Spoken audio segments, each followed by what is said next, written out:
Dios creó al hombre para en él habitar, pero sus deseos lo apartan del altar. El plan inicial de Dios se perdió en este mundo.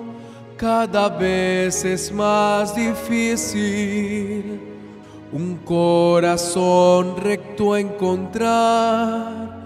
Con tantas voces se dejó engañar y la imagen de Dios dejó de reflejar. ¿Cuál es mayor,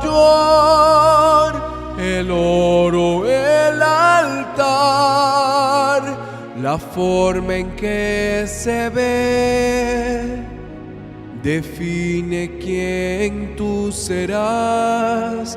¿Cuál es mayor, el oro o el altar? El brillo de este mundo de Dios te quiere separar. ¿Cuál es mayor, el oro o el altar?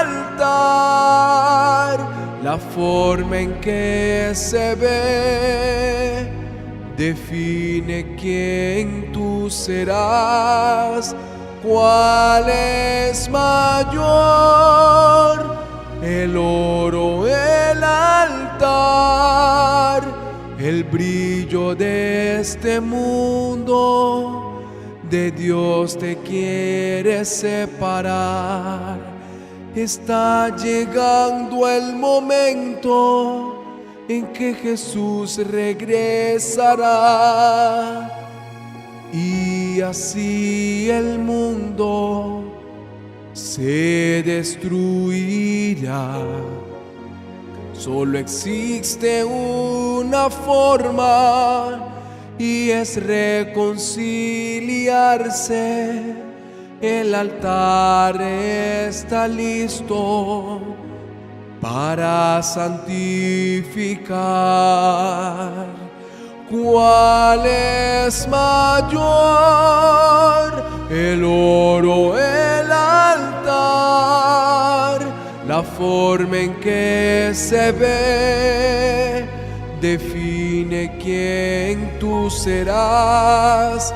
¿Cuál es mayor, el oro o el altar?